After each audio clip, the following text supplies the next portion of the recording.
So now you can see out of which almost four bears species are in our country.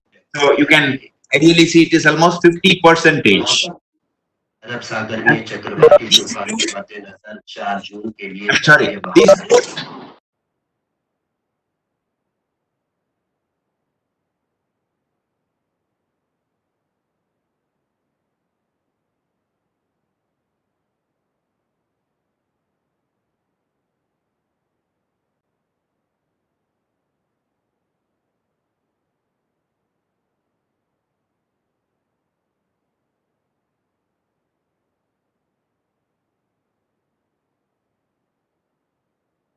we are in collaboration with Karnataka Forest Department, and then we got this fantastic project on ecological and denning study on these great sloth bears. And I'm going to run this video, and I will be going to talk about these bear species.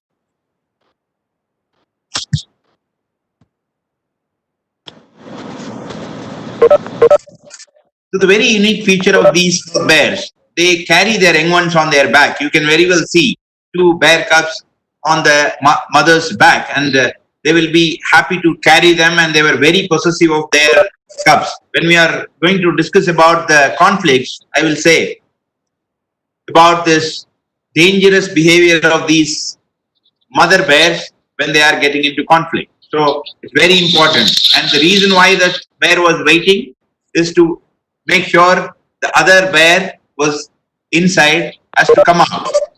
You can see even in this background that they live in a kind of rocky terrain, which is their very preferred natural habitat. And they were also very much attached with our Hindu mythology. A place called Hampi in Karnataka, in Bellary district, is believed as mythological Kishkinda by Indians, where the monkey god or monkey king, Wali and Sugriva, and the bear king Jambavanta ruled. So, I mean, many of us knows about Ramayana, so it's very evident that the bear king Jambava ruled in this particular part of the country. And I just wanted to throw some basic information about sloth bear, so you might all be aware of these facts. But before entering into the species, it is always better to know or take a glance about the important features of these sloth bears. And as I said, out of these four bear species in our country, sloth bears are really ubiquitous. I mean, they are confined to the Indian subcontinent, especially in India, Bangladesh, Sri Lanka, Nepal, Bhutan. So all these places, these bears were very much distributed, and they are basically omnivore. They live up to 25 years. As you know, in the wild, it will be always lesser than in captivity, and they grow up to 5 to 6 feet. If they stand, they will be around 6.5 feet height.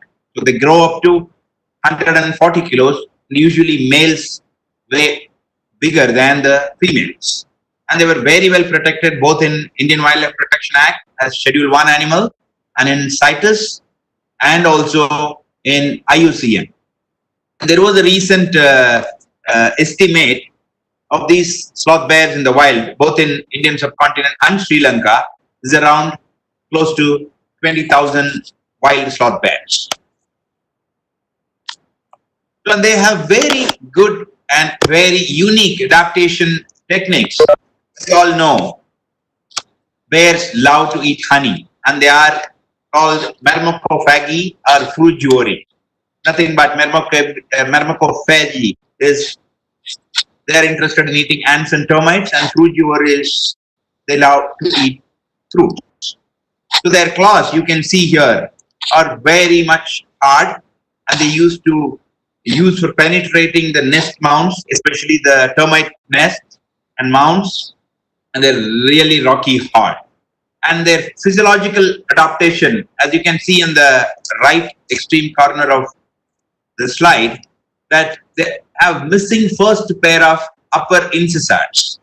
So it paves a good amount of suction force to suck all the ants and termites into their mouth. And similarly, they have got a very loose flap on their nostril that will enable them to stop all the dust or mud or earth particle entering into their windpipe, so that there won't be any issues when they are sucking it. So this is very unique adaptive behavior and adaptive evolution for the species, and they have a very free long lip. So that is why in other countries they used to call them as lippen bear. So they have a long lip, and that looks or makes them really funny, or even looks like a very joker kind of appearance. So that is why they are otherwise termed as jungle jokers. And they feast on variety of fruits, flowers, including mango, fig, and jackfruit is their favorite.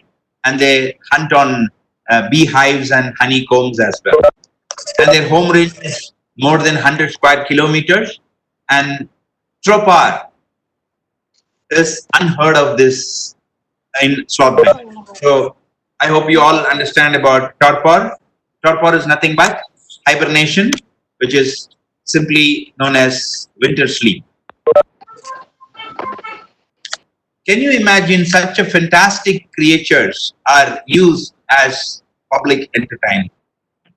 So these sloth bears were used in the period of Mughal emperors, which is dating back to 400 to 500 years back. And you can see how many animals were under humans' possession and how much they were traumatized to make someone happy in the name of entertainment. So it was not really a old tradition. Even till 2009, these bear dancing were happening, and that is where Wildlife SOS has really made a big kind of turning point after studying almost 2 to 3 years with these Kalandars. I mean, these people using these bears were called Madasis or Kalandars or Gypsies. You can call them in any names, but the profession is the same. So they will be literally using these live animals, taking them street by street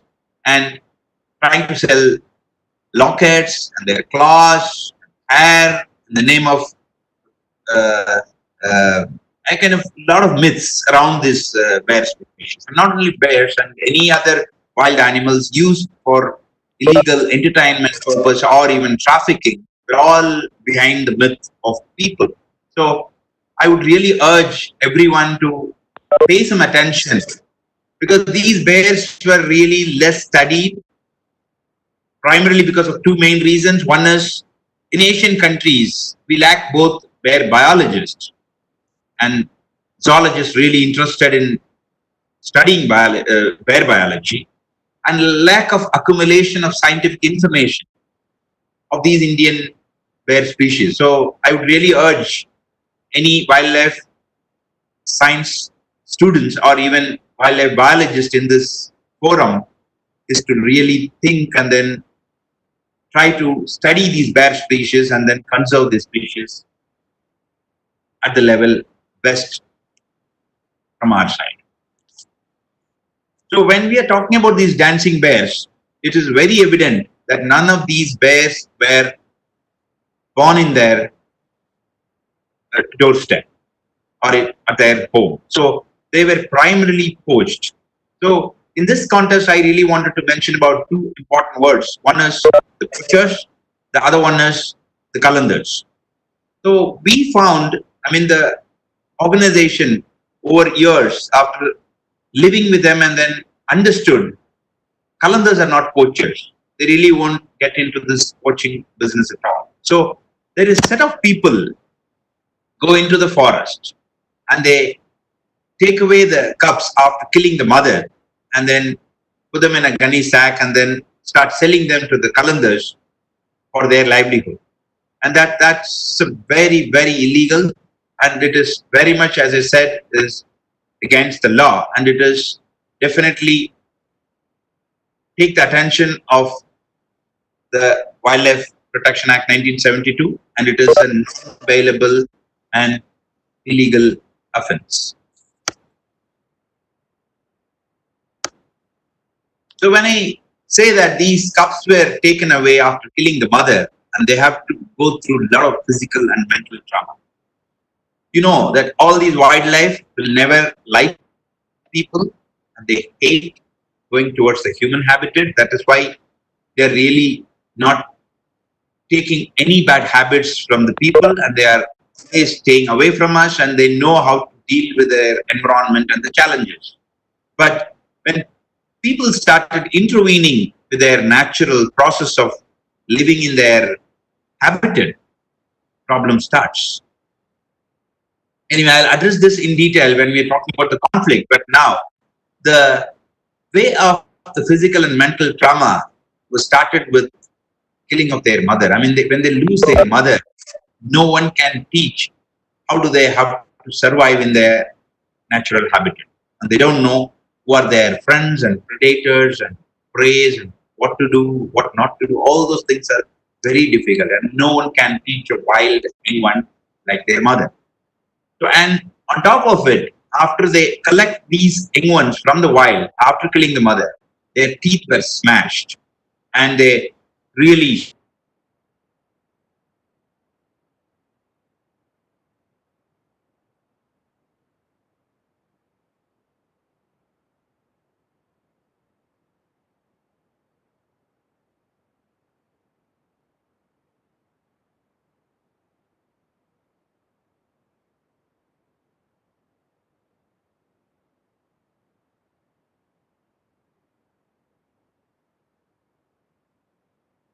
constant pain.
Is that visible now, sir? Yeah.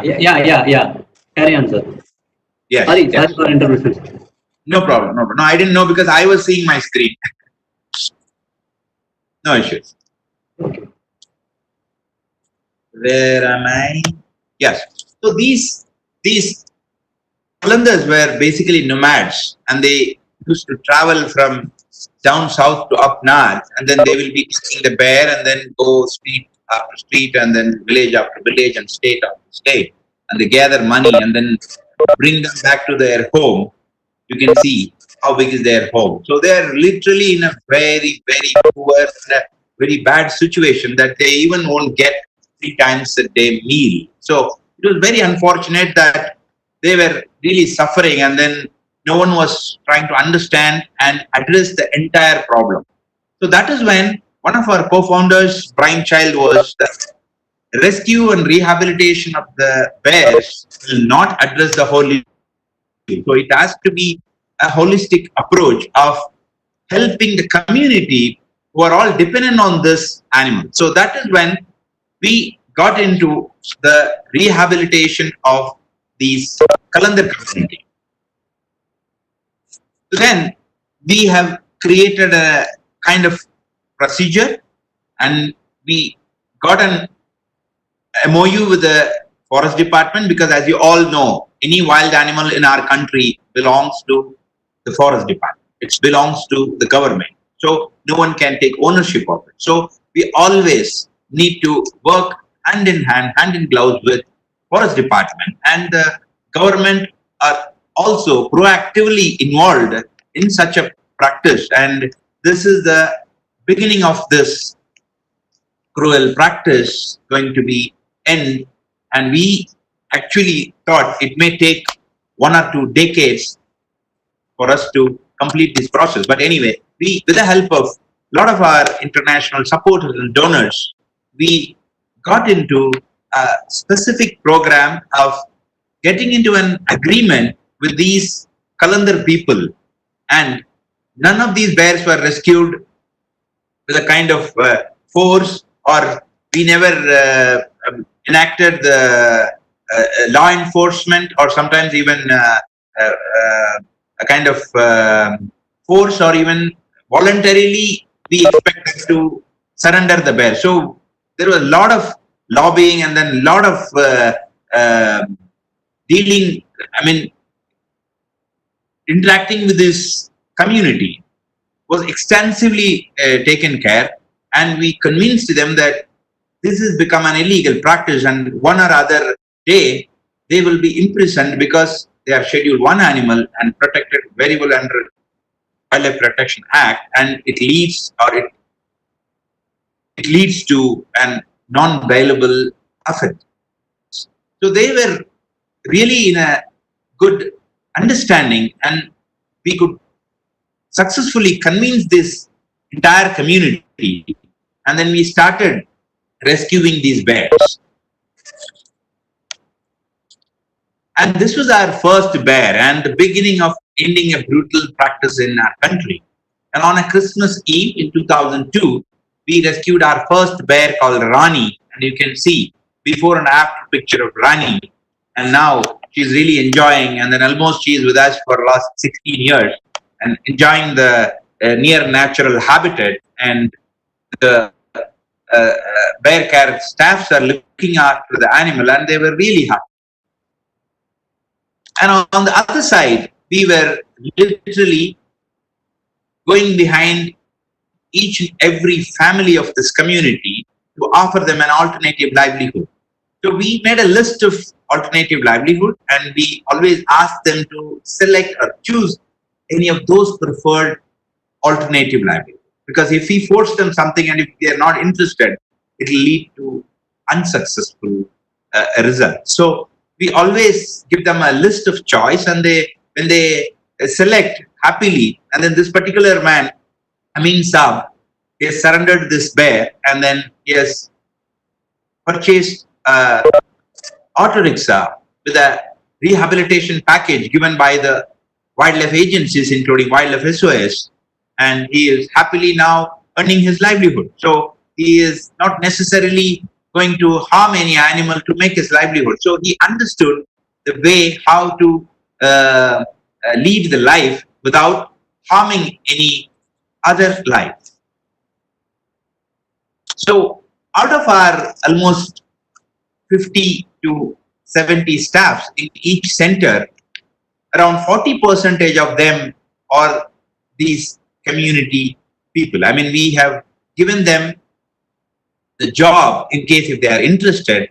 This particular boy, we confiscated the bear and this boy in Goa when we came to know through Goa Forest Department that there was a dancing bear in Goa. When we rescued this bear, and we literally asked this boy that if you're interested in working with us, look after the animal and then the regular husbandry practices, he was very much willing to work with us, and then now he is a paravet. I don't know whether you can identify him. The person sitting in the middle of this vet's team is Imam. So he is the one now, a trained paravet. You won't even believe he has not even completed his second or third standard. He can't even read and write. But now he is a very good paravet, and then when we are doing any dressing or any problematic treatment in any bear, he will be organizing everything on a tray, and he knows what we need next. So he was an amazing paravet, and it is possible. That is what the believe we always had, and then it is really working it out. And on the other hand, as we all believe that education makes the person really better and enrich in their entire surrounding, and the perception towards the world will change when you are really educated. So you can see on the left extreme, a small boy, was also involved in this dancing bear practice, and when the same boy is in this middle picture sitting and reading. So when we were started intervening in their education process, and many of them came forward, and then we always give them a supplementary allowances for getting their books, and then donating their uniforms, and even requesting the school people to conduct classes regularly. So that encourages the students a lot. And if they're not interested, they can always go into any kind of vocational training. That too will be conducted by Wildlife SOS in several villages of these calendars.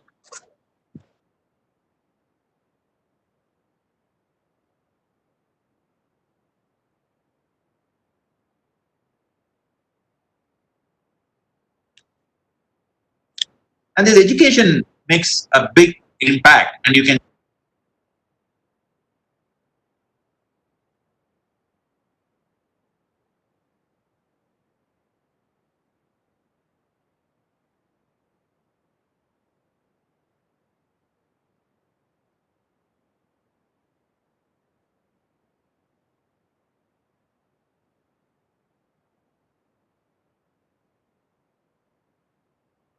and the conservation education programs goes on in every part of the country, because we have more than 20 projects all over the country, and the awareness programs and building compassion for children is our priority.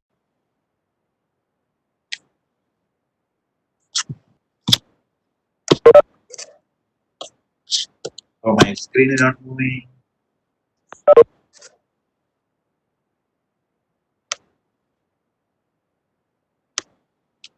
Ramji sir? Sir, Ramji sir, away from this meeting, sir.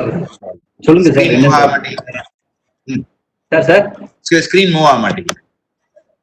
Screen change ஆக மாட்டேங்குது. Okay okay just a minute.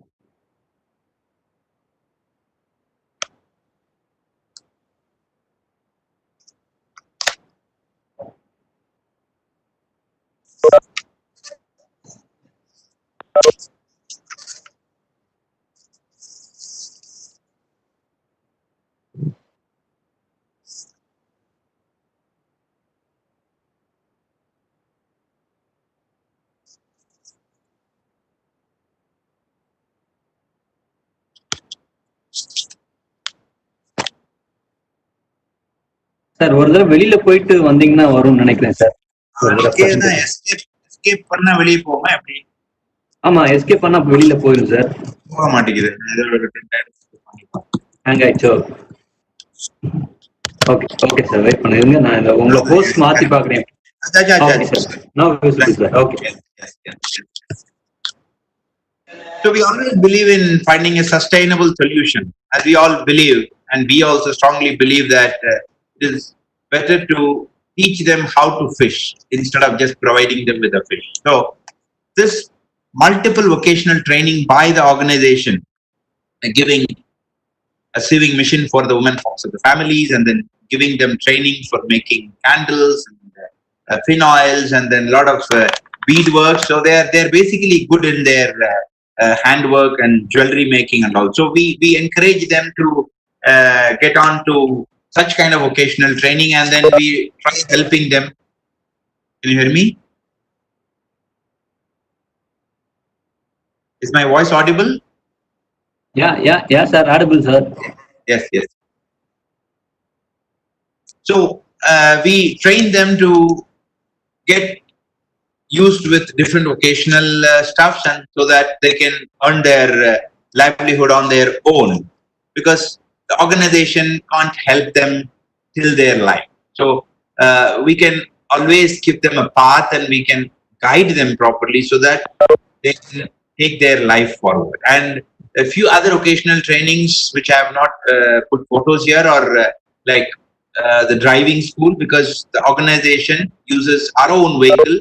Any of the Kalandar family, boys or even men, can come and train themselves to drive a car, and once they get the license, then they have to earn their own bread and butter. So till they get their license, organization is helping them to get their driving license. And even many times we used to recommend the travel agents to utilize or give the Kalandar community a sustainable job or a livelihood.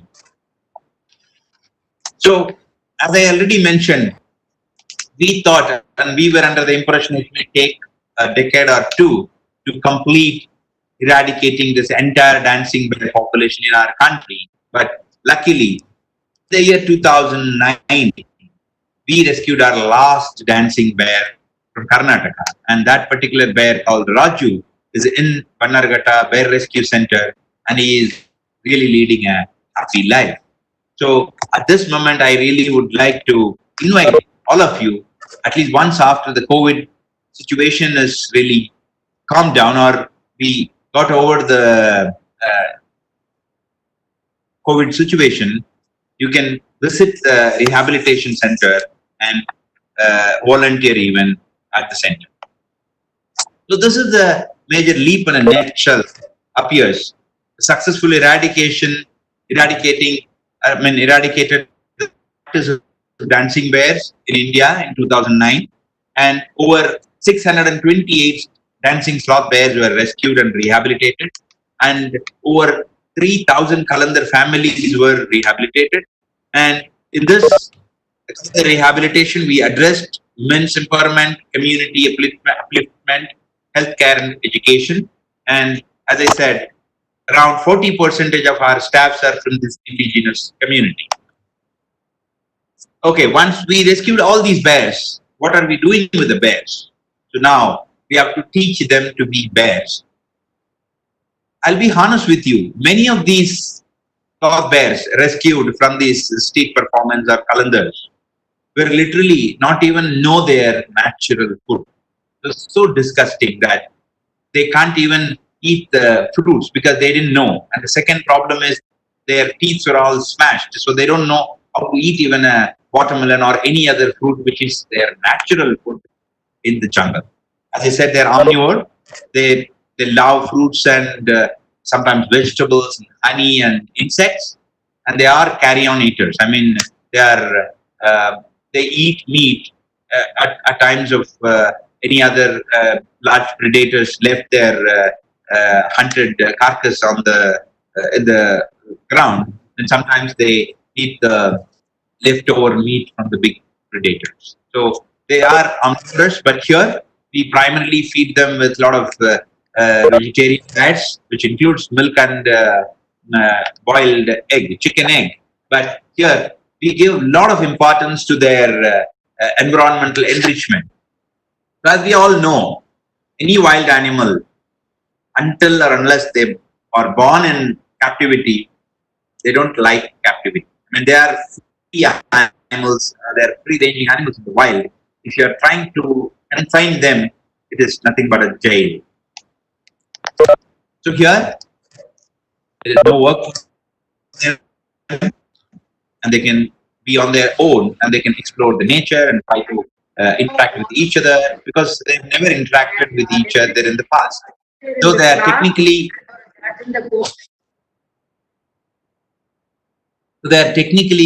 solitary in nature, but many a times in captivity we noticed and appreciated that they make very good friends with them. And then especially mother with cubs will always be together, and they live for almost 2 to 3 years with the mother. And the one other thing in their breeding I forgot to mention, the young ones are born with closed eyes and ears. So they are technically called altricial young ones, and their gestation period goes up to 6 to 7 months. And there is another unique physiological phenomena they carry is delayed implantation, which is otherwise known as embryonic diapers. So when the female get pregnant, they get into estrus. They are seasonal breeders, and they get into estrus in the month of May, June, July, and they get mated with the male, and they decide after 6 or 7 months, when I'm going to deliver my babies, is this environment is safe for them or not? So based on that, they can even consume their consumption.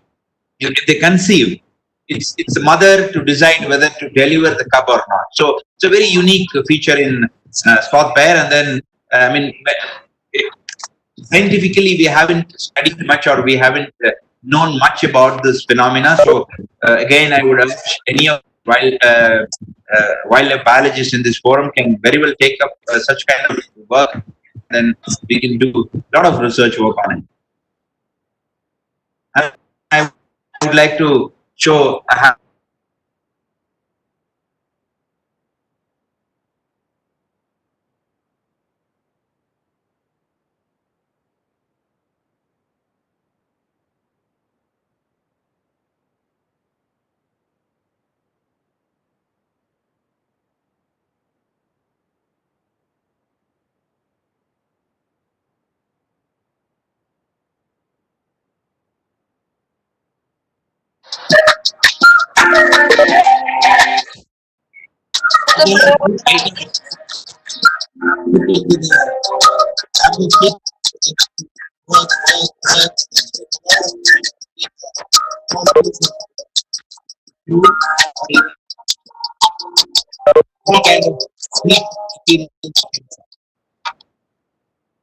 being a vet, I should definitely address and talk about the veterinary support what we are providing to these vets, because as I said, they were completely traumatized and they were not eating a normal diet. So in all aspects, they were abused a lot in the past.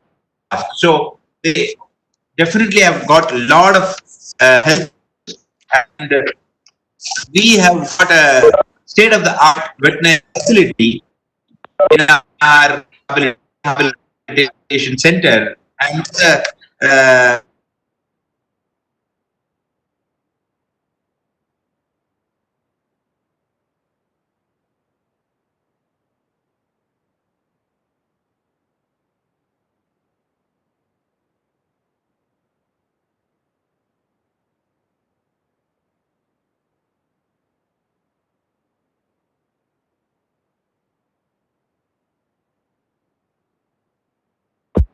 the rest of their age.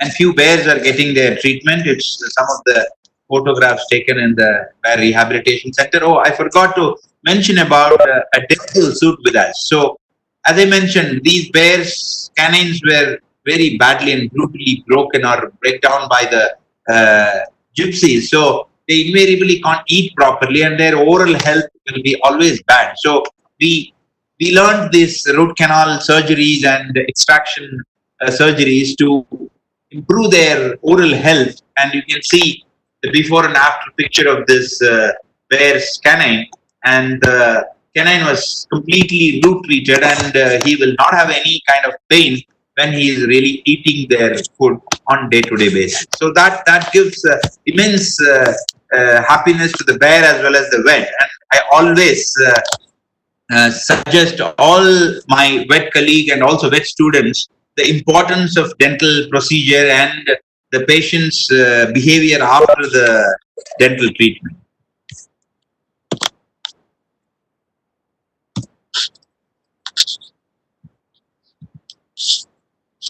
Yeah. Now, why bears are poached?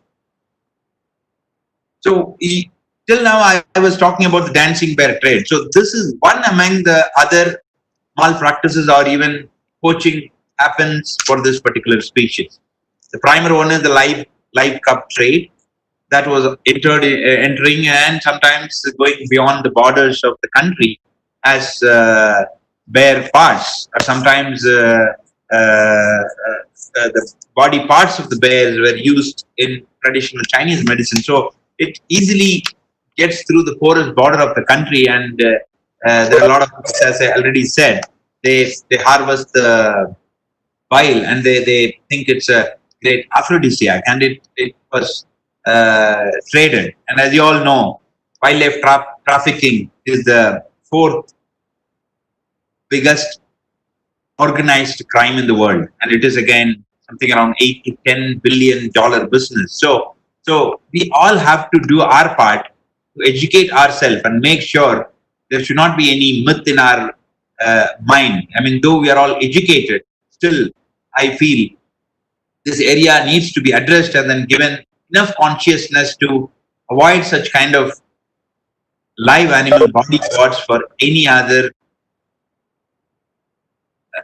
myth-based medicines or even any kind of trade involved with any live animal, whether it is a domestic or wild animal. So the bear baiting. So on the right side of your screen, you can see a dog with a bear. So this is very common in Pakistan. So there is something called bear baiting. So they tie a bear on one end, and some of the hunting dogs of different owners were introduced to fight with the bear, and ultimately they were brutally mauled because the bear was tied and the dogs were free. So, I mean, you can't even imagine that the bear was bitten by this dog and then literally hanging from the lip of the bear. So it's very disgusting and unfortunate that people make such kind of cruel entertainment. So we should be really conscious and definitely should not promote any such activities in case if it happens in and around your locality.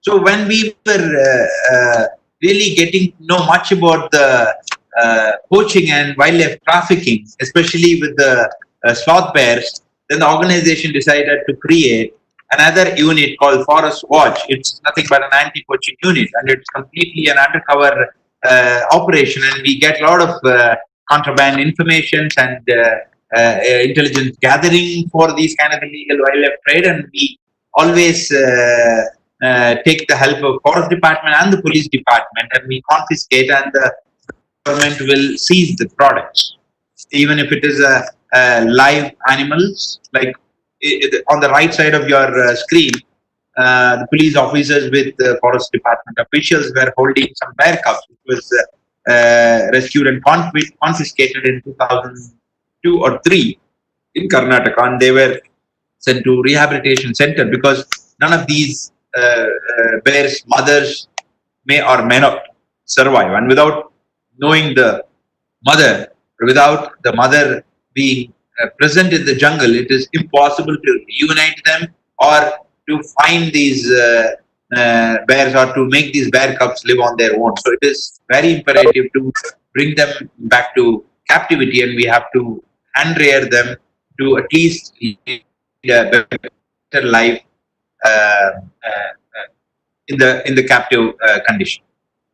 So the Forest Watch Department of Wildlife SOS is not only targeting the bear poaching, it also collect intelligence gathering about any other species or wild animal involved in any kind of trafficking. So you might all know that pangolin, the scaly anteater, is really poached animal in the wildlife trafficking list. And on the other side, you can see another owl, which is eagle owl, Indian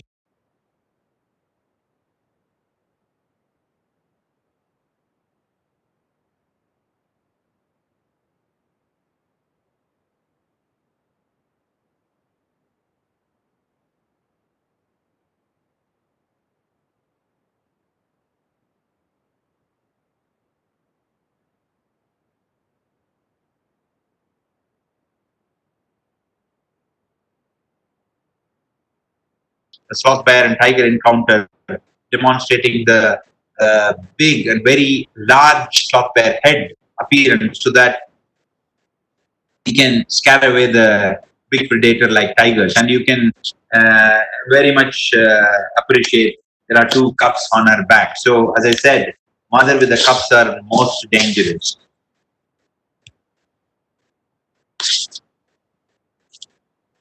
though they are very capable of even fighting back with tigers, the largest predators, but they still have a lot of conflict issues because their habitats are really under threat. So you can see these kind of rocky terrains were their natural habitat, and many a times these rocky mountains or places were illegally quarried, and a lot of sounds and then even the disturbances will make them really get into the human habitat out of fear and anger, and they attack people accidentally. So many times we uh, get forest department's call to rescue and release these kind of sloth bears when they are getting into conflict. Snare injury.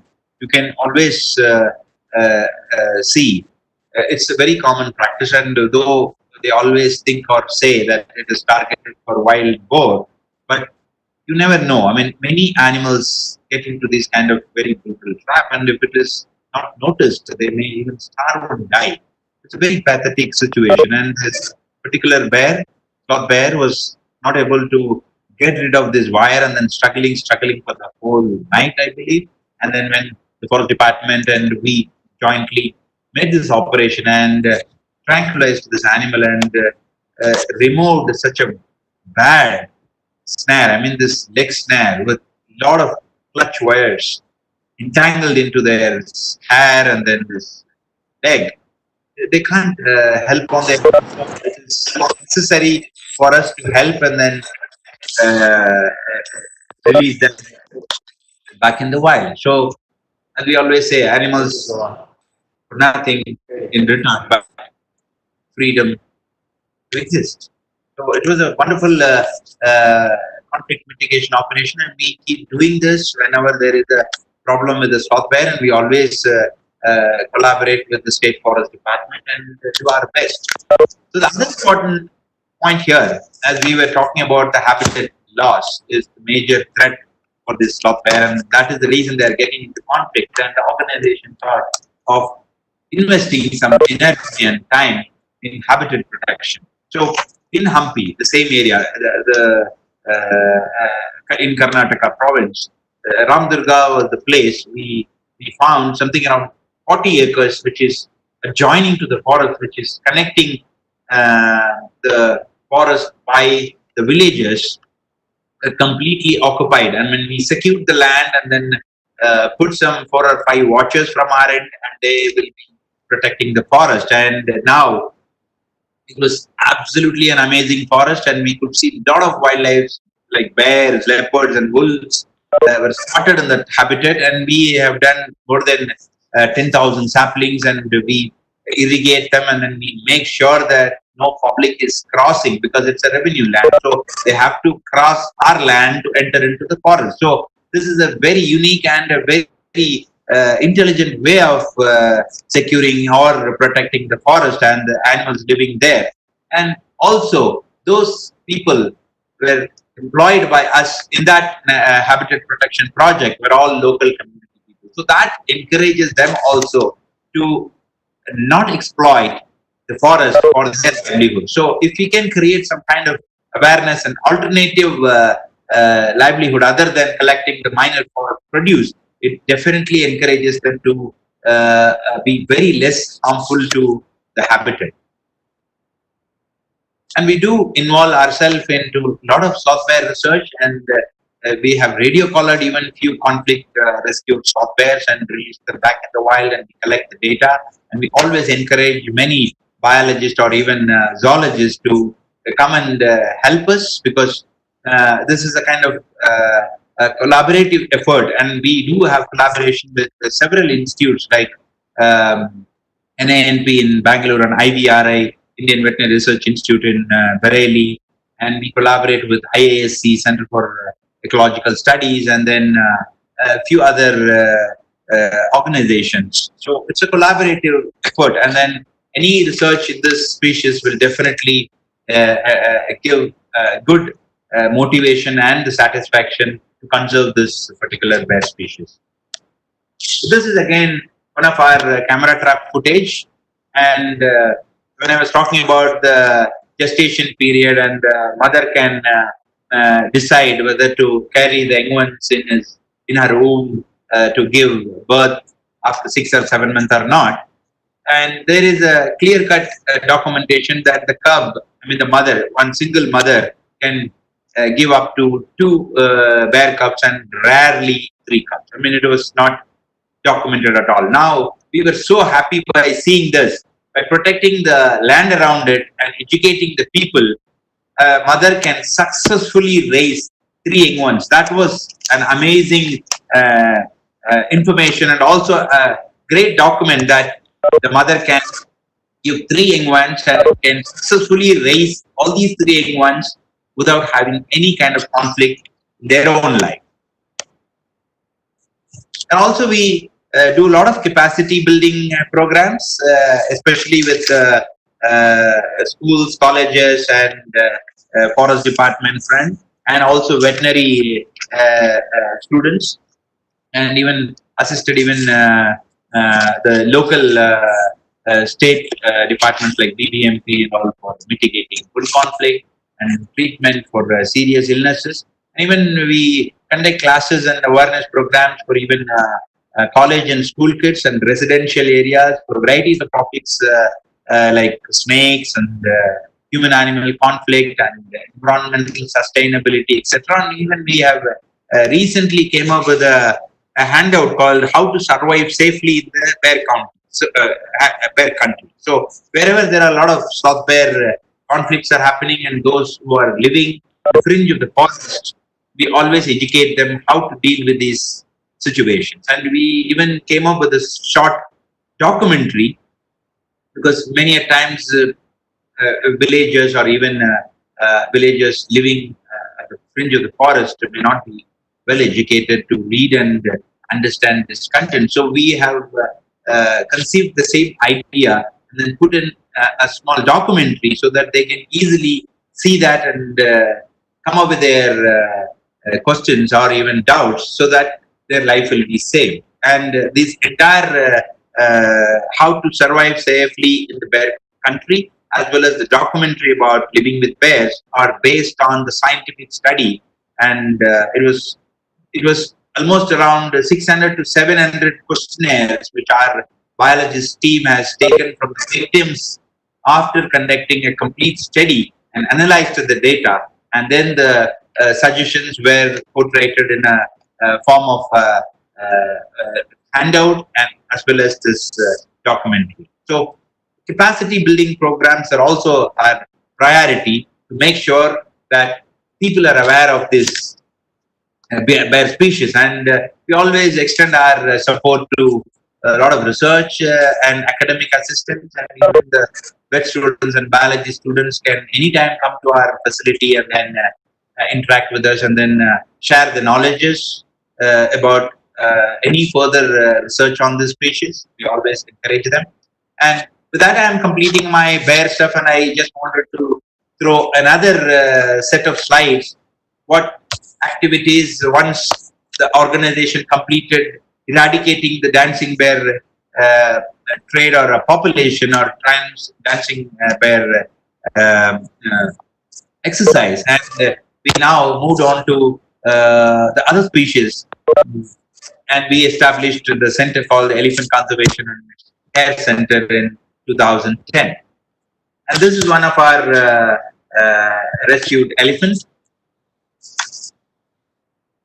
and he traveled almost more than 600 kilometers and several days of journey, and then he is entering into our rehabilitation center.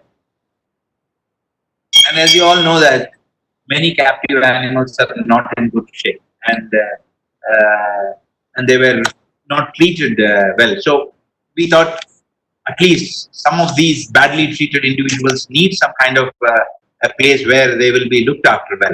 And we even created some species-specific ambulances. So that makes them comfortable even if they are traveling thousands of kilometers for 3 4 days. And you can see the same elephant Gajraj is really enjoying the mud bath. So one of the 5 freedoms in captivity is to exhibit their natural habitat, natural behavior, not the habitat, sorry, natural behavior. So this is one among the 5 freedom, and it's always make the animal happy to lead a peaceful life. You all know that elephant can live up to 70 to 80 years, so it's like our lifespan. So if some of them are standing in any one particular place on a hot surface, you can imagine how brutal it is and how painful it is for the social animal like elephants. So again, we have varieties of activities, like even the man sitting on a crocodile was a crocodile rescue and release program happening in Gujarat, and we have a 24/7 helpline service to rescue a lot of urban wildlife, and we have started our first wildlife elephant. I mean, wildlife as well as elephant rehabilitation center has got the first ever elephant hospital for our elephant. So it is not only make us proud and also gives a very good uh, future for this captive elephants. So again, I would like to invite all of you to at least see the elephant hospital, which is a state of the art hospital, the only hospital for elephants in the country. As I said, this rapid response unit gets into different kinds of urban wildlife rescue, and many of them in the picture are saperas, and sometimes they are into poaching in their past, but we rehabilitate them and given them as a rescue operation staff, or even sometimes they have gone up to a rescue manager level task, and they were really happy to do this work, and then this transformation gives them a kind of real change in their life, and then they are really showing very passionate angle towards these animals when they were before in a different way. I mean, when they got into this practice now, their perception changed a lot than before. So one last thing I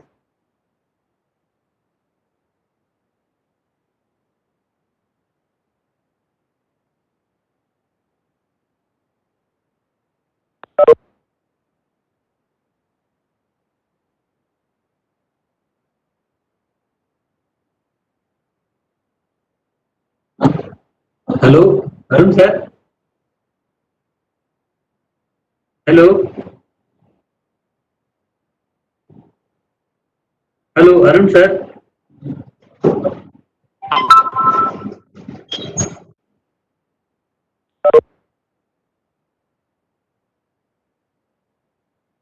Participants, please wait.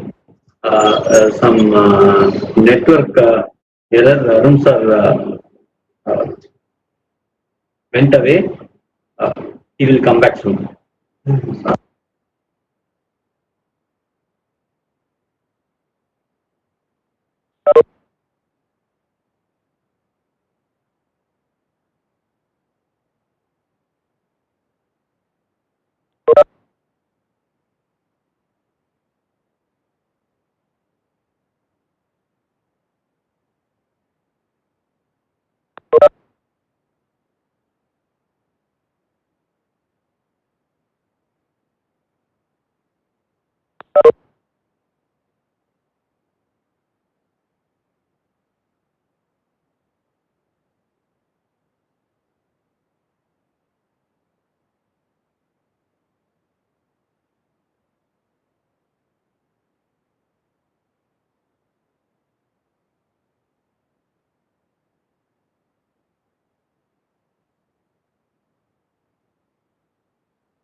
So dear participants,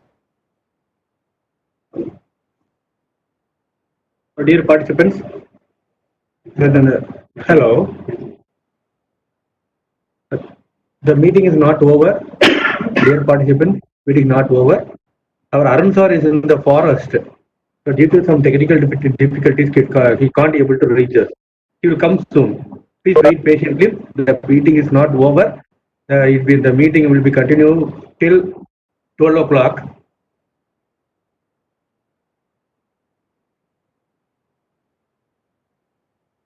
Dear participants, surely I will send the feedback to everyone.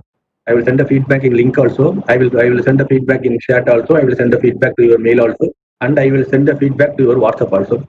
Please don't worry about feedback form. It's a kind request from the organizer. Sure, we will send the feedback. Don't worry about your certificate.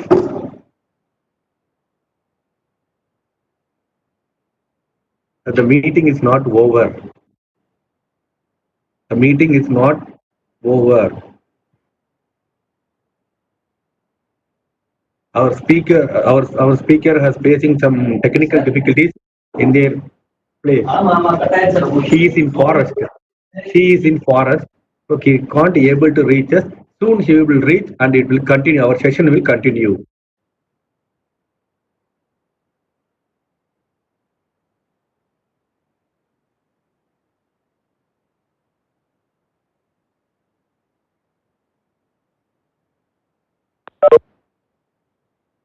Dear participant, please wait patiently. Good morning, Rasid Sadik.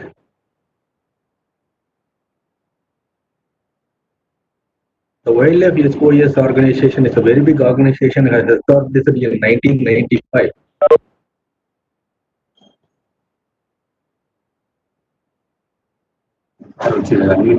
Okay. Within 2 minutes, the session will start again.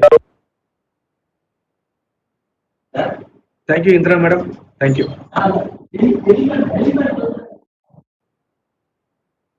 Thank you, Krishnaswamy sir.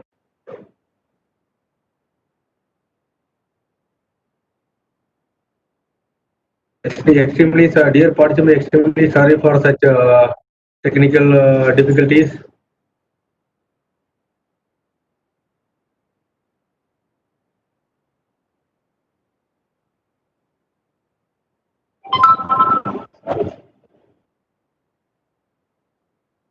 Thank you, thank you, Naradan sir. Thank you, sir. Thank you, sir. Dear participants, I need some recording feedback form. There is at last there is a suggestion box. Many of them are just texting like this. Okay, okay, just putting in one word. They are giving one word suggestions. We are not expecting for one word suggestions. Either the suggestions may be negative or positive. We need full format. Most of them are giving. They are just texting okay for no n yes y. Then just texting like this yes.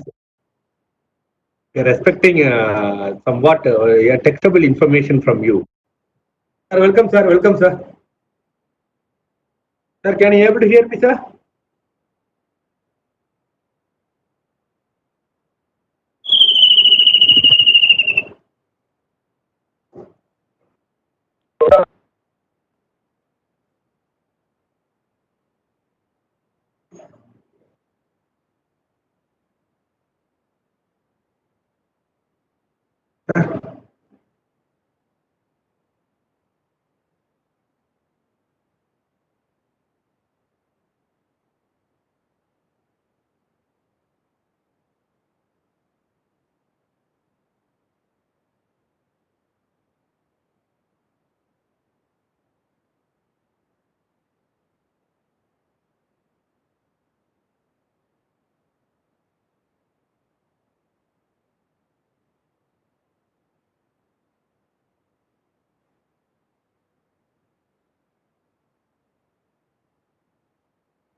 Audible?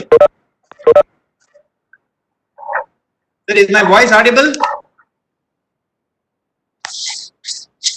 Sir, audible, no problem, sir. Yes. So You go ahead, again, you go ahead. yes. So we carry out a lot of rescue and rehabilitation activities. You can see on this picture a person sitting on a rescued marsh crocodile. So we have a project for reptile and other bird rescues and rehabilitation in Gujarat, and we have Moon Bear Rehabilitation Center up in Jammu and Kashmir, a place called Dachigam and Palgam. And we do have a leopard rehabilitation center in Maharashtra. And we have 4 rehabilitation centers for sloth bears, one in Agra in UP, along with UP Forest Department. The other one is in Banarghatta, along with Karnataka Forest Department. We have one in Madhya Pradesh, which is with Madhya Pradesh Forest Department, and the center is in Bhopal, and the 4th one is in Purulia in West Bengal with a collaboration of West Bengal Forest Department. So the other important things I really wanted to tell you all is Wildlife SOS created the first ever elephant hospital in India. So it was actually inaugurated in November 2018, and it was a great and proud moment for all of us. And it's not only for us, and it's also for the species. I mean, we have a wonderful elephant hospital there, and then I again would like to invite whoever is interested to come and see the elephant hospital, and then we can even copy the concept and then create more number of such hospitals so that the captive elephants' welfare will be addressed properly. And as I mentioned, we have a rapid response unit, especially in Delhi, NCR, and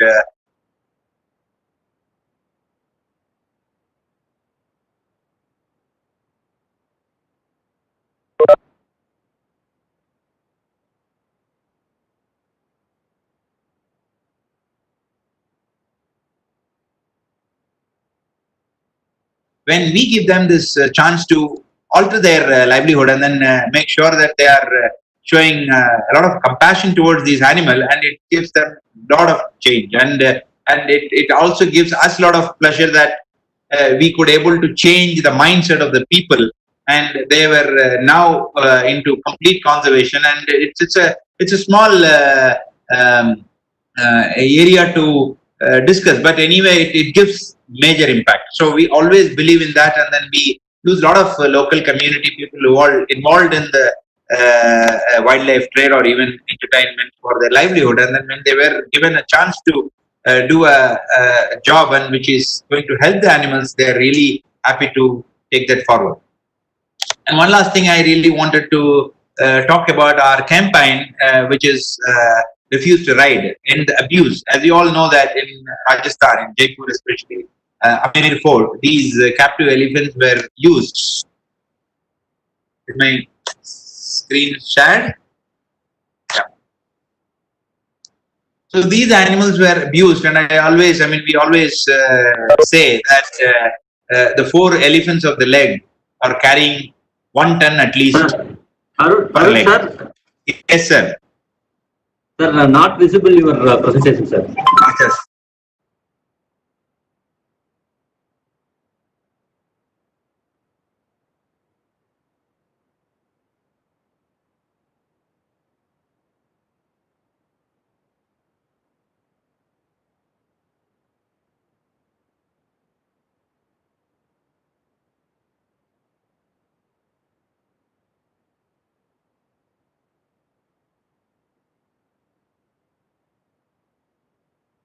Not read by ourselves.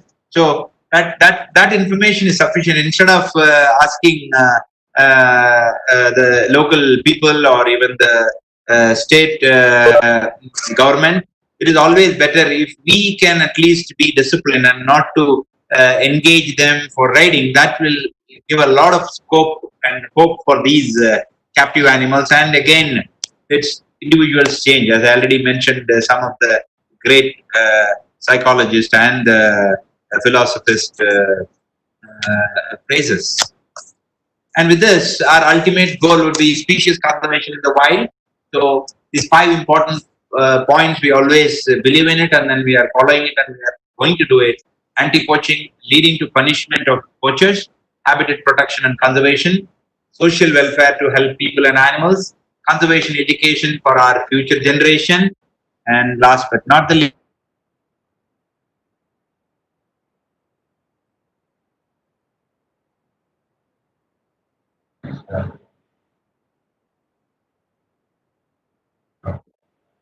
thank you. If you have any questions, you are free to ask. Dear participants, if you have any clarifications, any questions, you can ask now. Sir, can you hear me, sir? Yes, ma'am, please. Sir, it's basic question, sir. Thank you for your informative explanation. For poaching, I told other.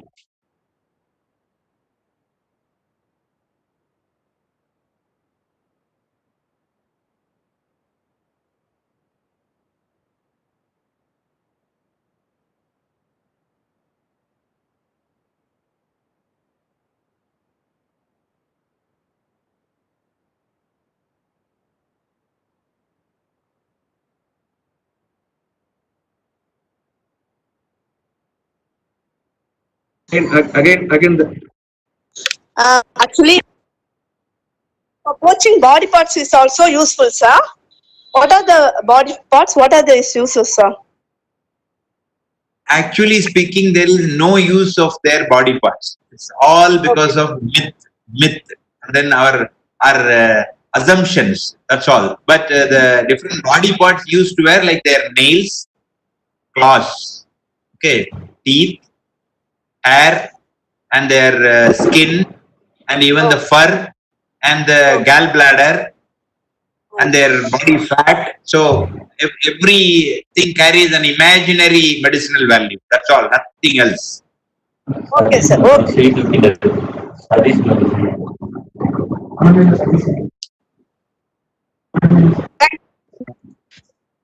Welcome. Anyone?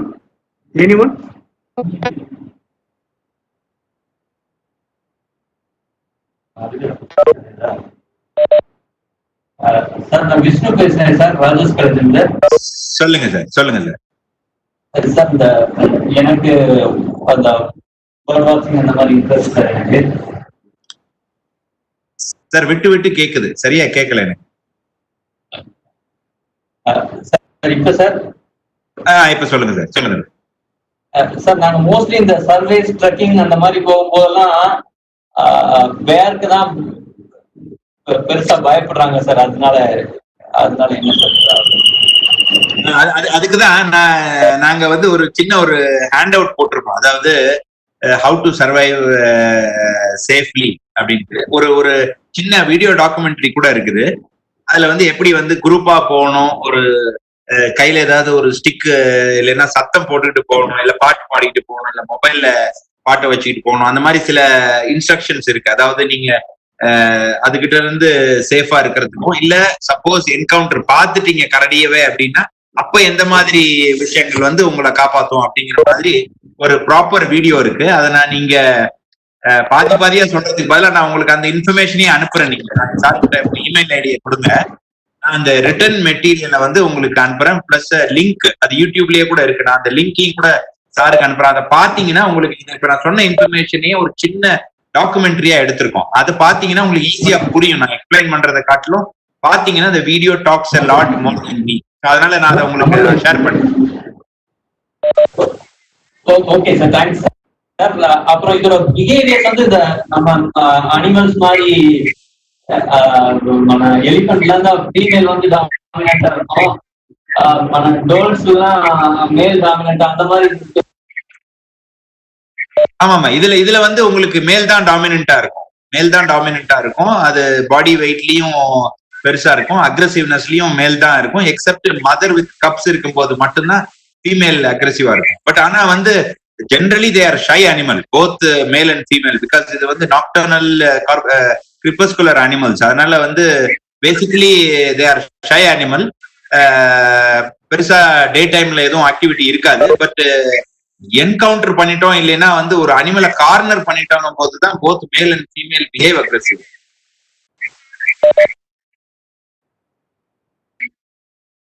ஆமாங்க, இது solitary right.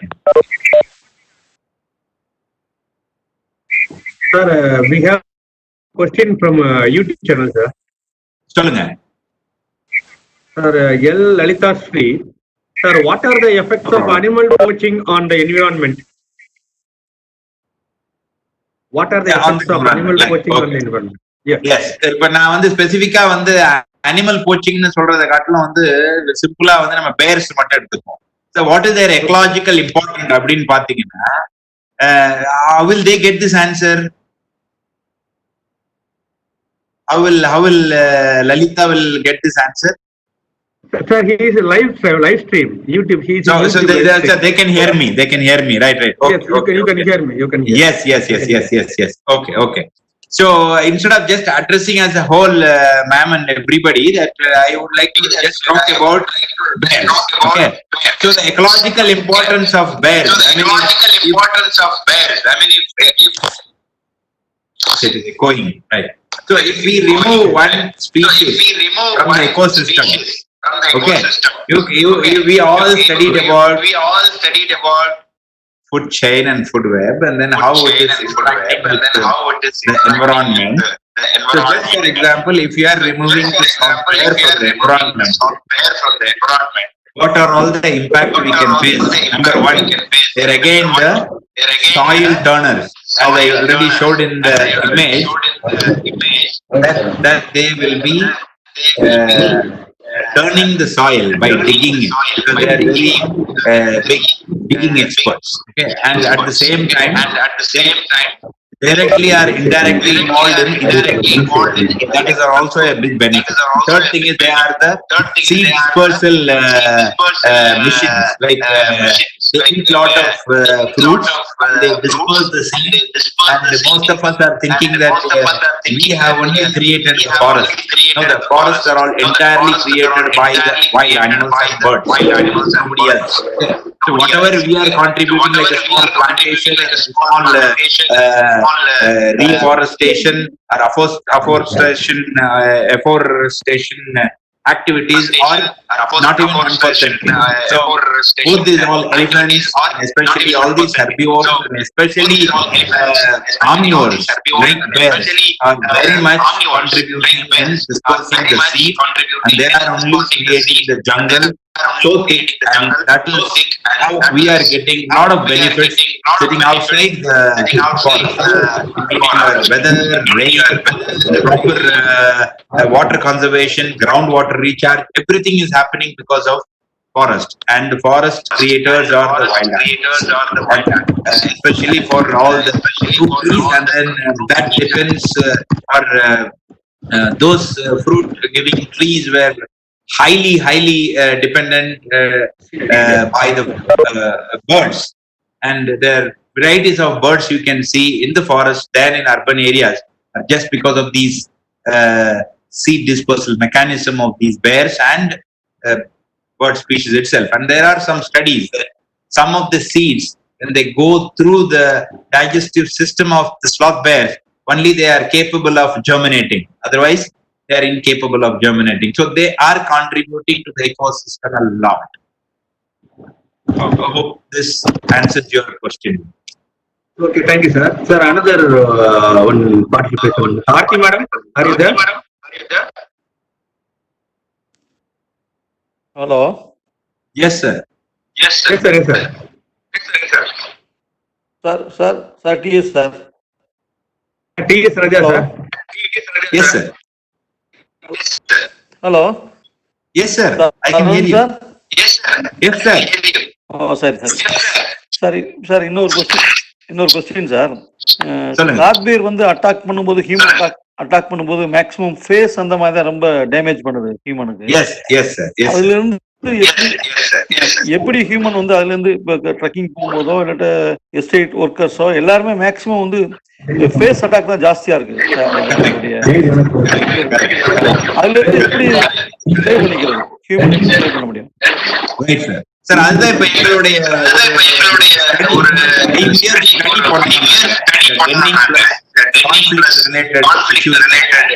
அதுல collect பண்ண ஒரு 700 victims உடைய proper interview எத்தனை பேர் அதுல வந்து பாடி பார்ட்ஸ் மட்டும் யூஸ் பண்ணாங்க, எத்தனை பேர் இறந்து போனாங்க, சில எவிடன்ஸ் பிளஸ் விட்னஸஸ் வச்சு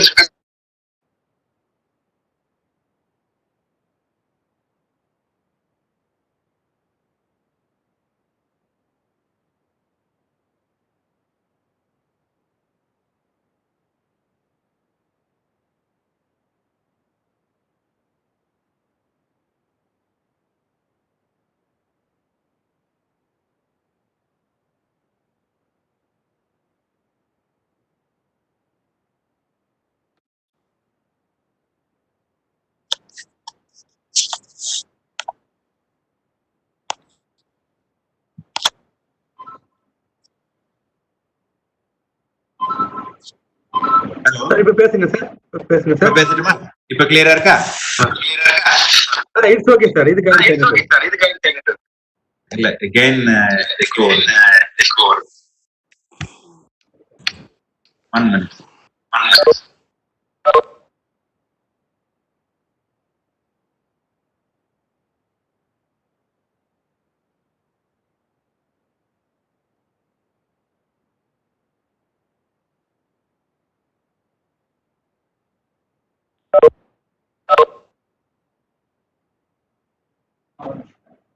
sir Asmatullah sir, Asmatullah sir, Aarthi madam. Hello, sir. I have one question. Like, why specifically this? Hello, sir. Asamadullah, Yes, sir. Yes, sir. Sir, just 2 minutes, sir. He's coming now, sir. Okay, okay, thank you. Just 2 minutes. Sir, என்னோட voice கிளியரா இருக்கா இப்போ? Yes, sir. Clear now, sir. Right. Sir, you will continue now. Okay, Yes, sir. sir. Yes, sir. Okay. Sir, my question is why people actually poach and trade for this sloth beer alone instead of we also have like brown as well as the black beer over here? No, there is any speciality in this sloth beer for this trade? Good. Actually, as I said, their distribution is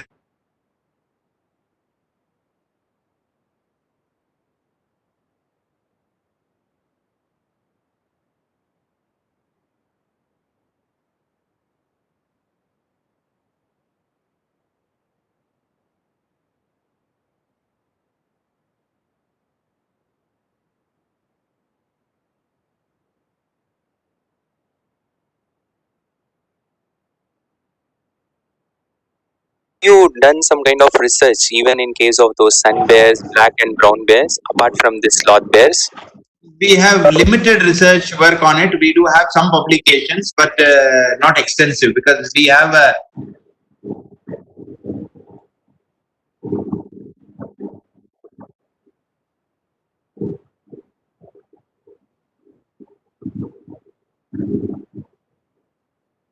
Low bandwidth.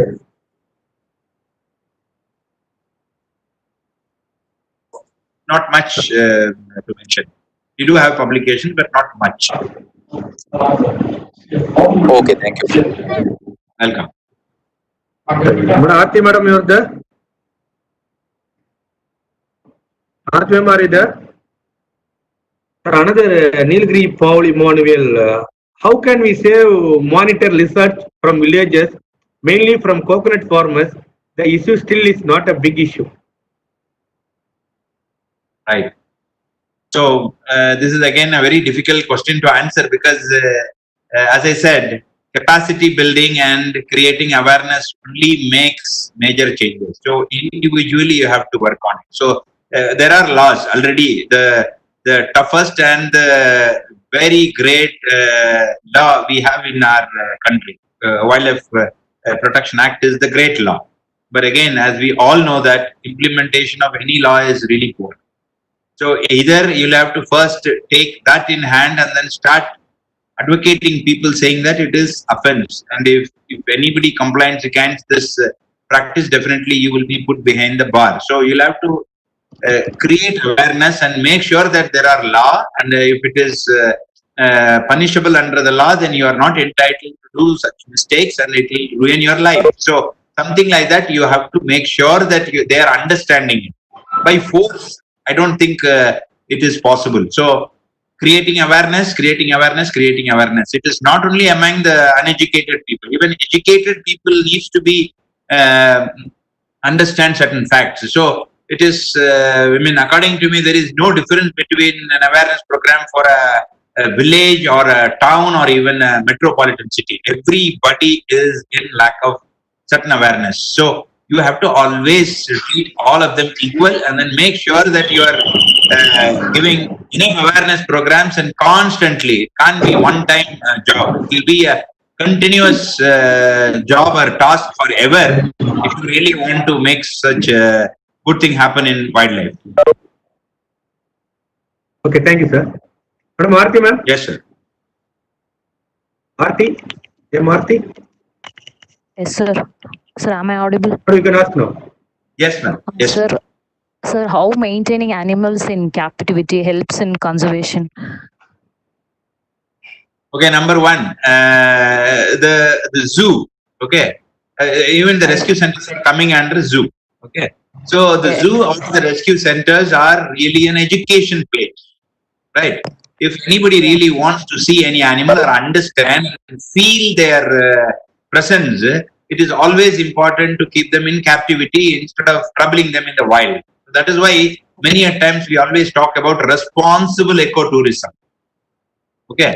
So we all know that anywhere you can go and see the tiger in the wild. It is not an open statement. I mean, you can't take your own vehicle and go and see a tiger in any tiger reserve in the country. At least in India, about responsible ecotourism. Okay, so that troubles and disturbs the species a lot, and also the ecosystem and also the habitat. Forget about the revenue out of it, or the revenue goes into the protection of tiger or even any other scheduled or very important keystone species. But on the other hand, we are really ruining the habitat and disturbing the animal in their natural habitat. So that is why I personally feel at least 50% of them are not bothered to go to wild to see a tiger, and they really want to see the tiger, that's all, whether it is in the wild or zoo. So that way, it helps the wild counterpart in the wild. Say it is, or be it a tiger or a leopard or even elephant or rhinoceros, whatever it is. Okay, sir. So are we all gone to Gir to see the Asiatic lions? Very limited. Very limited. If you ask 1,000 people, probably 10 people would have seen it. So that way, if you want to really see a lion, it's available in many large zoos within our country. So that way, that is one. The other thing, if something happens with a wild counterpart, now you also know that Gir is the only isolated population of lion. If something happens to that population, where will you again regenerate those species? It is only from captivity. So captivity is important, plays an important role in conservation breeding. So that is why captivity is an inevitable stuff. Only thing is how well we are maintaining the captive animal is the question here. So probably if we can follow, and there is another authority called Central Zoo Authority, completely governs and give guidelines to look after the captive animals of every individual species, we should stick on to it. So that way, captive animals are really important, ma'am, and then it is part of the conservation. So we can't get rid of captive animals. Okay, sir. Thank you, sir. So one more question, sir. Yes, yes.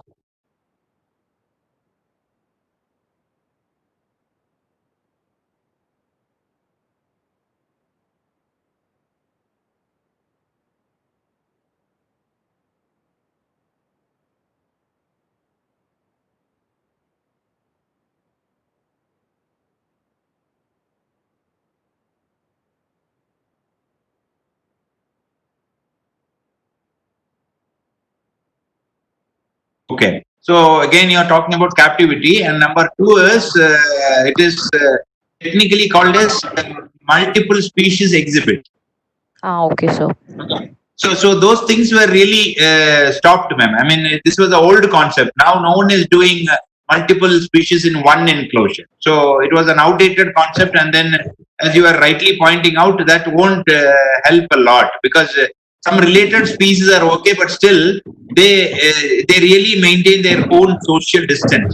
Now only we learned about social distance because of corona, but all wildlife knows their social distance. Even if you can just watch house sparrows sitting, or any other bird sitting in a electrical line, they will always maintain their space. They won't touch each other. They won't huddle each other while sitting on a social environment. So they always make their social distance. So that way, the mixed species exhibit is not so welcoming nowadays, and nobody are doing it in Indian context. So I think you're right. I mean, it is not going to help a lot until or unless you have a strong relation between these species. And again, it disturbs their natural behavior, and also in a very small environment, you can't expect them to be happy with different species. Sir, Okay, sir. Arun, Thank you sir. so much. Thank you, sir. Thank you, sir. Sir, Tanzim, Arun, sir. sir. Tanzim. Hello. Arun, Yes, sir. sir. Yes, sir. Sir நான் எனக்கு என்னுடைய கொஞ்சம் அப்சர்வேஷன்ல sir, maximum human ஏரியாவில் வந்து sloth beer வந்து ரொம்ப ட்ரவுட்டா இருந்தா மட்டும் தான் வருது சார். Right. நான் இது வரைக்கும் வெஸ்டர்ன் காட்ஸ்ல சவுத் வெஸ்டர்ன் காட்ஸ்ல கொஞ்சம் அப்சர்வ் பண்ணதுல பேப்பர் கட்டிங்ல இருந்து பாத்தீங்கன்னா அதெல்லாம் பார்க்கும்போது ட்ரவுட், நீங்க கரெக்டா ட்ரவுட் எங்க இருக்கோ அந்த இடத்துல வந்து ஹியூமன் ஹேபிடேட்ல வருது. நீங்க இந்த மாதிரி நீங்க உங்க அப்சர்வேஷன் எப்படி இருக்கு? சார் மோஸ்ட்லி அப்படிதான் சார் இருக்கு. ஏன்னா they live in a very boulder மாதிரி இருக்கிற ஒரு ட்ரை டெசிடியஸ் ஏரியாவில தான் இருக்கு. And naturally they consume very little water. அந்த மாதிரி என்விரான்மெண்ட்ல ஒரு டார்க் ஃபர் கோட் எல்லாம் இருக்கனால they lose lot of water, but they almost maintain their water balance by keeping a lot of fat tissue.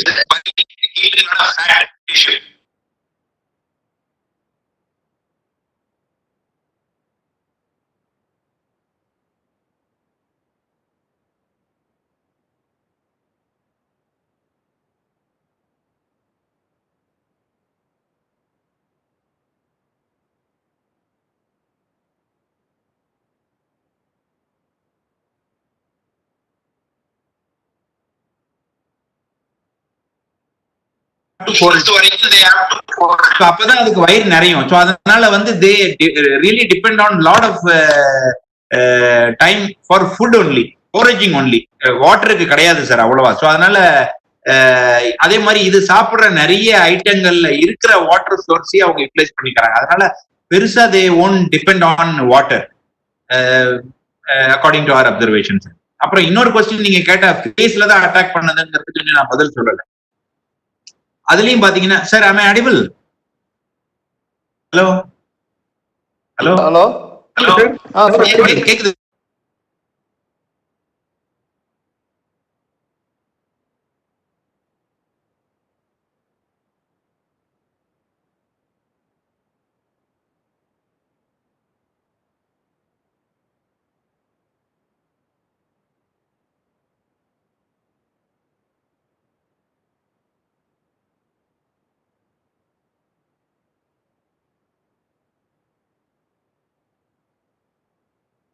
இல்ல வந்து நம்ம அதுக்கு எகெயின்ஸ்டா வந்து, அதாவது இது வந்து ஒரு பிரிடிட்டோரியல் அட்டாக்னு சொல்லுவாங்க. அப்பார்ட் ஃப்ரம் ஸ்லாத் பேர், மத்த கரடி எல்லாத்துக்கும் இந்த அட்டாக் பிஹேவியரை ஸ்டடி பண்ணும் போது அதுல வந்து எல்லாமே பிரிடிட்டரி. உங்களை அட்டாக் பண்ணணும், உங்களை வந்து வின் பண்ணணுங்கிற ஒரு எண்ணத்தோட மட்டுமே மத்த கரடி எல்லாம் சண்டை போடுது.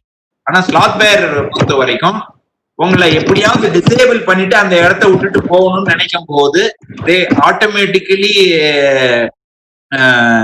Target your head.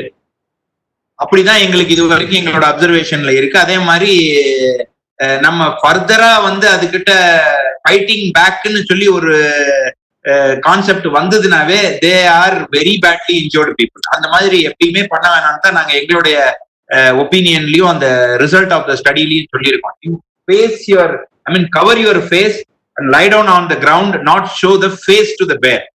ஸோ அப்போ நிறைய பேர் வந்து அந்த மாதிரி பிராக்டிஸ் பண்ணதுல வந்து கை கால்ல எல்லாம் கடிச்சிருக்கு. Anyway they will suffer a maul, but இந்த அளவுக்கு பேடா இருக்காது. Even last week also we faced a problem and one lady was completely bitten on her face. கண்ணையே புடுங்கி வெளியே போட்டுருச்சு. அந்த அளவுக்கு லாஸ்ட் வீக் நடந்தது இங்க கர்நாடகாவில். ஸோ அந்த அம்மாவும் கண்டினியூஸா ட்ரை பண்ணியிருக்காங்க அதுகிட்ட இருந்து அதை அவங்கள காப்பாத்திக்கணும்னு. அந்த மாதிரி பண்ற எல்லா இடத்துலயும் இதுதான் ரிசல்ட்டா இருக்கு. அதனால நம்ம ஃபேஸை கவர் பண்ணிக்கிட்டு லேண்ட்ல அப்படியே குப்புற படுத்துக்கிட்டோம்னா it is majorly a safe behaviour. நமக்கு ஓடுறதும் அதே மாதிரி it is not a good பிஹேவியர்னு நாங்க அந்த ரிசல்ட்ல சொல்லியிருக்கோம். பேர் துரத்துது அப்படின்னு நம்ம ஓடினோம்னா கண்டிப்பா வந்து நம்மளால ஓட முடியாது. People ten to fall. கண்டிப்பா அது மேல வந்து உட்கார்ந்துரும். அப்ப நம்ம கையை பிடிச்சி இல்ல அதோட முகத்தை பிடிச்சி அந்த மாதிரி ஏதாவது ஒரு ரிஃப்ளெக்ஸ் ஆக்ஷன் எது பண்ணினாலும் our head will be in most dangerous position. So அதனால இதை எதையும் பண்ணாம இருக்கிறது நல்லது. அதுவும் எஸ்பெஷலி இந்த மாதிரி பேர் இருக்கிற ஹேபிடேட்ல ட்ரக்கிங்கோ இல்ல வந்து பாதையை கிராஸ் பண்றதோ இல்ல வில்லேஜுக்கு போறதுக்கு வந்து இந்த ரூட் வழியா போனோம் அங்க கரடி இருக்கு அப்படின்னு இருக்கிற இடத்துலயோ கண்டிப்பா அவங்க இதை ஃபாலோ பண்ணாங்கன்னா அவங்களுக்கு சேஃப். அதான் நாங்க அந்த இதுல சொல்லியிருக்கோம் video. Okay, thank you sir. Thank you sir. Sir தஞ்சம் சார். சார் தஞ்சம் அசீஸ் சார். சார் சொல்லுங்க. One of the participant is waiting, but he is not able to reach it. So, Tanjim.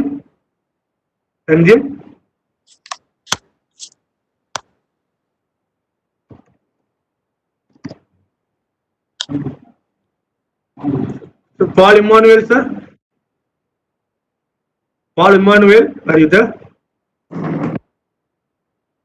Hello. Paul Emmanuel. Yeah, I am. Sir, you carry on, sir. You carry on. Okay. Sir, I am having a doubt on the buffer zone. Tell me.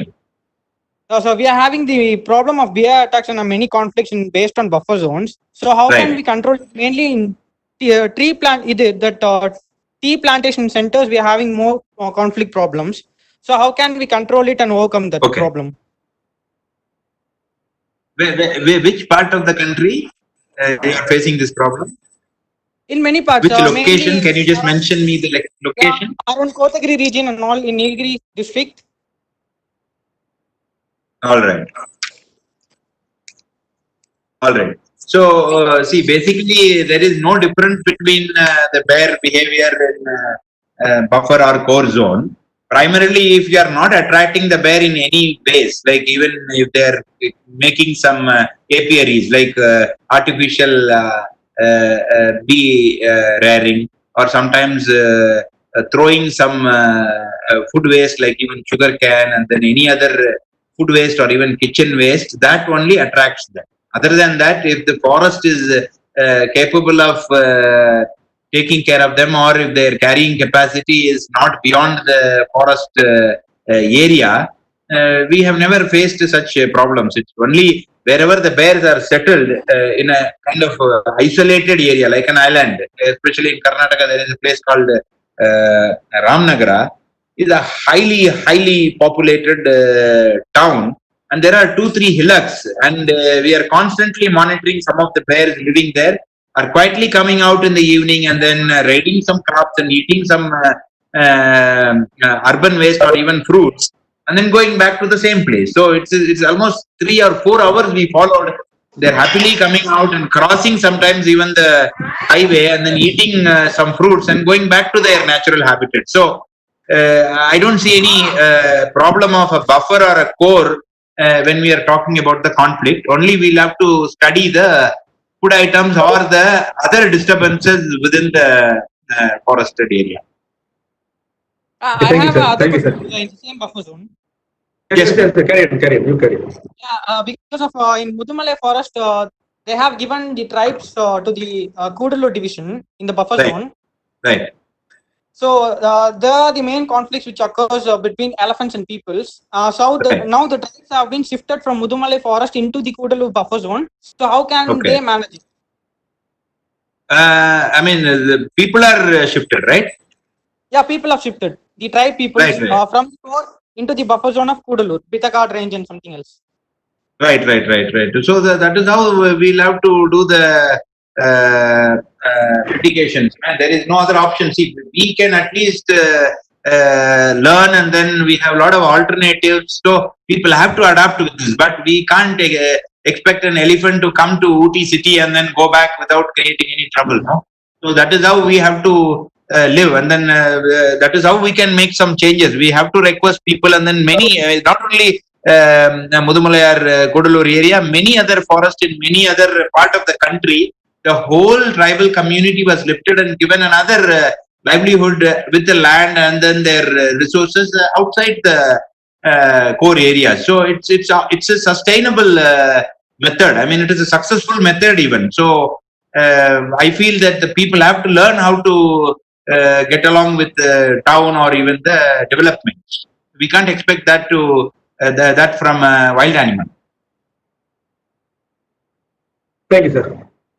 Yes. Sir Maniraj, Mr. Maniraj.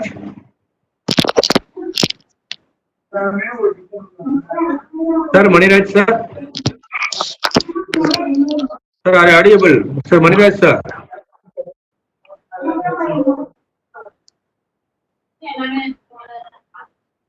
The question from the Maniraj sir is, if a bear or other animal is currently under attack, we'll have a problem with our Indian law. Does it issue for self-defense? Yes, sir. Actually, if there is any fight happens or if somebody lost their body parts or even life, anyway, the forest department will compensate the loss, and even if the bear dies, then definitely it will attract the law, but definitely it will come under self-defense.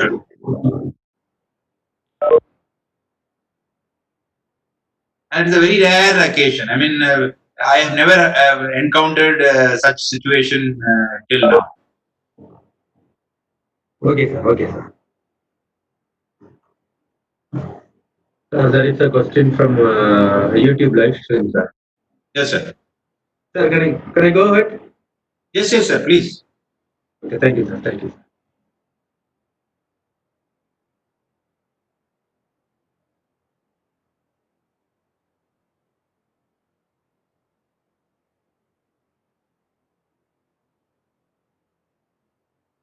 Hello? Another one question from Indra, ma'am. Right.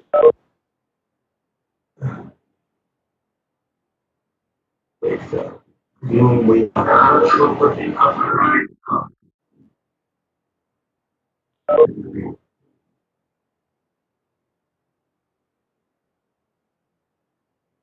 Yes, sir. Yes, sir.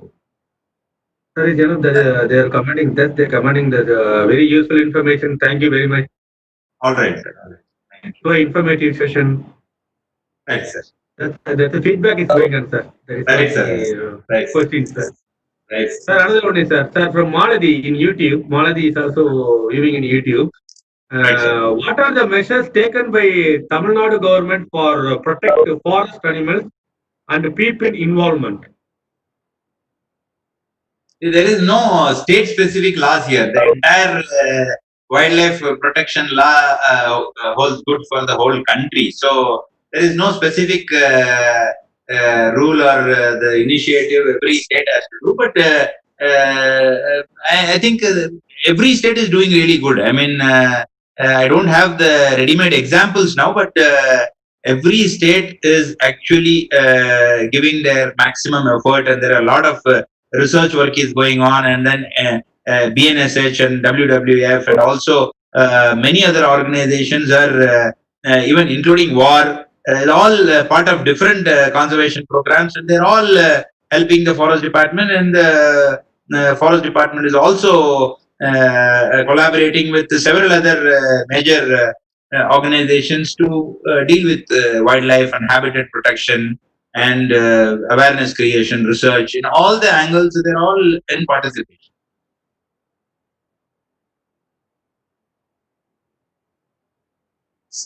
Hello. Yes, sir.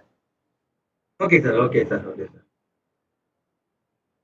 I think it's a time for conclude, sir. Right, sir. Okay, sir. Dear participants, thank you. Thank you for the participation. Thank you, sir. Arun, sir, especially the special thanks for you. Thank you so much, Thank sir. you, Thank you sir. so much. Hope it Thank was you. useful. Thank you, sir. Thank you, sir. Thank you, Right, sir. sir. Thank you, sir. Thank you. Thank you, sir. Raja, sir. T.S. Raja, sir. So thank you, sir. He is the Rajesh, man thank you behind so our much. success. Yes, yes, yes, He's sir. the man behind our Yes, success. T.S. Raja, sir. Thank extend you very my much. special thanks. Yes, sir. Yes, Thank you, sir. Thank you, sir. Thank you, sir. Dear participants, there is information for you. Dear participants, in the feedback form, there is text suggestion box. Please, you are just putting yes, no, why, okay. These are the words I am getting frequently from the feedback suggestion. Please give a full feedback. Thank you. Thank you. Thank you. Thank you, sir. Arun, sir. Thank you, sir.